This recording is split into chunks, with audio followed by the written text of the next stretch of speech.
Hey, what is up, techies? Vicky from Delmenton back with another video, and I have a phone here with me, the OnePlus 5. So if you've been following me around, you would have known I use the OnePlus 3T for 6 months now as my daily driver, and I'm an avid lover of this phone. So I'm gonna make this review as unbiased as possible, for which I have two of my friends here who are using a OnePlus phone for the first time. So I'm gonna take inputs from them and see if this phone is worth it.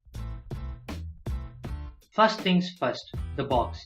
The company had asked suggestions for the package and this is what they came up with. Pretty good one. We have the phone up in the front, charger, Type-C cable and warranty card. That's basically it, no headphones. Let's now take a look at the build quality. I personally love the color. You have two variants, the midnight black and the slate grey. The phone is metal, feels premium. The build quality is quite similar to the OnePlus 3T. Some could also see a flavor of iPhone, but that's okay, we've got the best of both the worlds. Over the front, we have the same 5.5-inch optic AMOLED display, few sensors and a 16 megapixel shooter. We also have a fingerprint scanner and haptic buttons. Over the right, we have the power button and the SIM slot. Over the left, we have the volume rockers and the alert slider. Over the back, we have the dual camera setup, a 16 megapixel normal lens and a 20 megapixel telephoto lens, and then there's the OnePlus logo. There's nothing on the top and we have a single speaker, charging port and the headphone jack at the bottom. It's actually nice to hold but a bit slippery. You can either grab a skin from D brands, there are a lot of custom skins available, or for added protection you can pick a case from the OnePlus site. I'll have the links for both in the description below. Let's move on to the specs. Snapdragon 835 octa-core processor, best in line.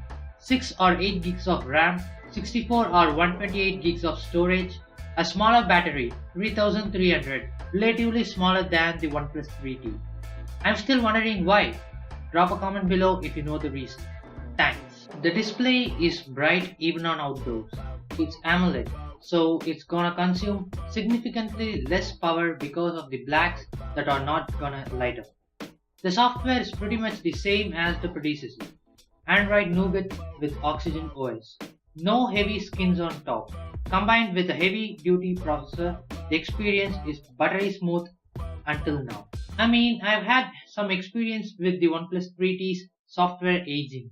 The fingerprint got a little slow now. When I turn on the data and when there is a bunch of notifications, the phone seemed to freeze a bit. But now that we have the Snapdragon 835, I think the issues are resolved now. Again, we have only a few handful of phones that are running on the 835 chipset. So someone needs time to get a feel of what the new processor is. But with about a hour of use, I've got to say this, no problems with the processing speed. Fingerprint is quite fast. I'm happy they have the sensor in the front. Samsung. You also have some features carried out from the 3T. 3T. Okay, right, the previous OnePlus phone. You have the screenshot stitch feature, gestures like O to open up the camera, B to switch lights, double tap to wake, and double tap on the home button to sleep. Again, this function can be changed in the settings if you want to. The buttons are tactile, similarly placed as that of its predecessor. Let's have a look at the camera that underwent a huge change. Two lenses, a normal 16 megapixel lens and a 20 megapixel telephoto lens.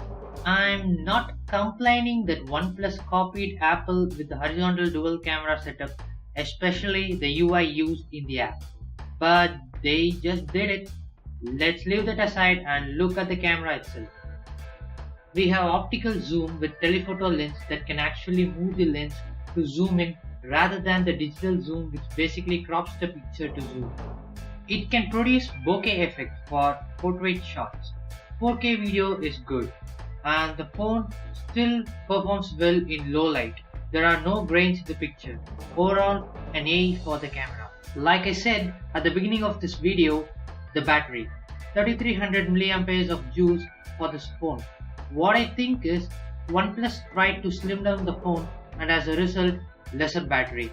I don't mind if phones are a little bit thicker. If I could remember from the OnePlus 3T, The phone was thinner at the middle and thicker at the top and bottom. So, to eliminate the uneven form factor, the company must have decided to thin down the phone. But a deficiency of 100 mAh should not be a problem because of dash charging. So that's it, my review of the OnePlus 5. If you're already using the OnePlus 3T, then upgrading to the next phone is not recommended. But if you're a fan of the dual camera setup, then you can go for it. Otherwise, it's a good phone to choose from in 2017. The 6 gig variant with 64 GB ships for about 33,000 bucks, and the 8 gig variant with 128 GB of storage ships for about 38,000 bucks. I'll have the Amazon links down below the like button in the description, so be sure to check that as well. I even don't mind if you're planning to hit that like button. And shoutouts to my friends over here without whom this video would not have been possible. So that's basically it. Thank you so much for watching, and I'll see you soon.